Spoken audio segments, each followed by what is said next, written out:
Hello everyone, welcome to BB studies. ఈ వీడియోలో నేను సైన్స్ మెథడాలజీకి సంబంధించిన విజ్ఞాన శాస్త్రం బోధనా లక్షణాలు అనే పాఠంలోని ఎంతో ఇంపార్టెంట్ అయిన బిట్స్ గురించి అయితే చెప్పబోతున్నానండి. దాంతోపాటుగా ఇక్కడ గతంలో అడిగిన ప్రశ్నలు అంటే ప్రీవియస్ డిఎస్సిలో అడిగిన బిట్స్ అయితే ఉన్నాయండి. అవేంటో ఒకసారి చూద్దాము. ఫస్ట్ వన్, విద్యార్థులు చేసే ప్రయోగాలకు కావలసిన పరికరాలను వస్తు సామాగ్రిని వారే తయారు చేసుకోవడాన్ని సూచించే విలువ ఏంటి అనేది క్వశ్చన్. ఏంటి అంటే సృజనాత్మక విలువ. ఇది ఎప్పుడు అడిగారు అంటే ఈ క్వశ్చన్ 2008 డిఎస్సిలో అడిగారు. నెక్స్ట్ సెకండ్ క్వశ్చన్, అవగాహనలో ప్రవర్తనాత్మకమైన స్పష్టీకరణం ఎక్స్ట్రాపోలేషన్కు ఉదాహరణ ఏంటి అంటే option A is the right answer. కార్యనిర్వాహక సంబంధం తెలపడం.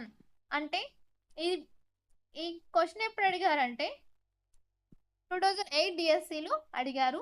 నెక్స్ట్ థర్డ్ క్వశ్చన్, సామర్థ్యాలను స్పష్టీకరించడంలో ఒక మౌలిక అంశం ఏంటి అంటే అభ్యసన ఔచిత్యం.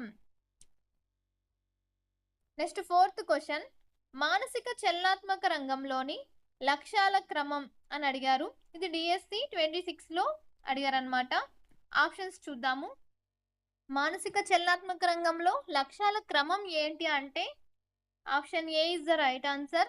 అనుకరణ, నిర్వహణ, సున్నితత్వం, సమన్వయం, స్వాభావీకరణం. ఇది కరెక్ట్ క్రమం అన్నమాట. మానసిక చలనాత్మక రంగానికి ఇది కరెక్ట్ అయిన ఆర్డరు.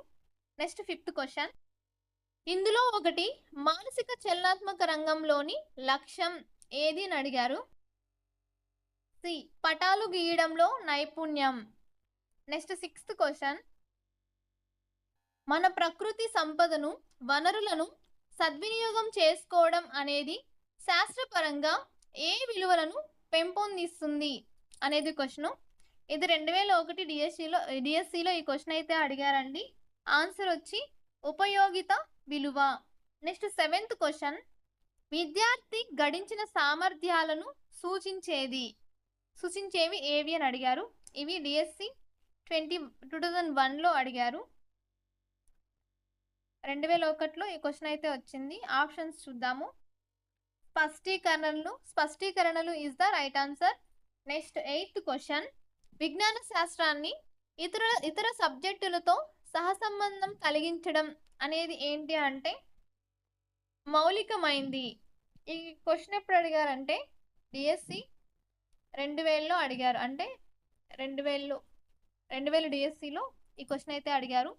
నెక్స్ట్ నైన్త్ క్వశ్చన్, ప్రయోగాలు కృత్యాలు చేయడం దేనికి సంబంధించినది అని క్వశ్చన్. దేనికి సంబంధించింది అంటే నైపుణ్యంకి సంబంధించినది. నెక్స్ట్ 10th క్వశ్చన్, క్షేత్ర పర్యటన ఏ రంగంలోనిది అని అడిగారండి. ఏ రంగం అంటే భావావేశ రంగం. ఇది 1998 డిఎస్సిలో అడిగారు. నెక్స్ట్ 11th క్వశ్చన్, విద్యార్థి నమ్మకంగా తన పరిశీలనలను నమోదు చేయడం ఏ ముఖ్య లక్షణాన్ని సూచిస్తుంది అంటే నైపుణ్యం. దీనికి కూడా నైపుణ్యమేనండి ఆన్సరు. ఇక్కడ ఈ క్వశ్చన్ ఎక్కడ వచ్చింది అంటే 1994 డిఎస్సిలో అయితే వచ్చింది.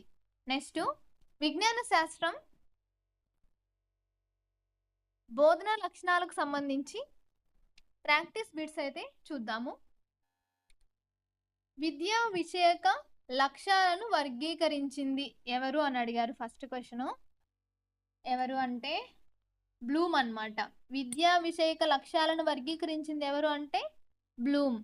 నెక్స్ట్ సెకండ్ క్వశ్చన్, ఎక్స్ట్రాపోలేషన్ దేనికి సంబంధించింది అంటే అవగాహన. Next third question, taxonomy of educational objectives ఎవరి రచన అంటే బ్లూమ్ అన్నమాట. బ్లూమ్స్ రచన. నెక్స్ట్ ఫోర్త్ వన్, ఎత్తుకు గురుత్వ త్వరణానికి సంబంధం తెలపడం ఏంటి అంటే అవగాహన ఉంటేనే ఎత్తుకు అండ్ గురుత్వ త్వరణానికి సంబంధం తెలుపుతామన్నమాట. నెక్స్ట్ ఫిఫ్త్ క్వశ్చన్, బొమ్మలు గీయడం ఏ రంగానికి చెందింది అంటే మానసిక చలనాత్మక రంగానికి చెందింది. నెక్స్ట్ సిక్స్త్ క్వశ్చన్ భావవేశ రంగాన్ని వివరించిన వారు ఎవరు అంటే క్రాత్ హాల్. ఎవరంటే క్రాత్ హాల్ అన్నమాట. Thank you for watching. ఇవండి సైన్స్కి సంబంధించిన మెథడాలజీ బిట్స్. మీకు గనుక ఈ వీడియో నచ్చితే ఈ వీడియోని లైక్ చేయండి. ఇలాంటి మరిన్ని మోర్ వీడియోస్ కోసం నా ఛానల్ని సబ్స్క్రైబ్ చేయండి. Bye bye.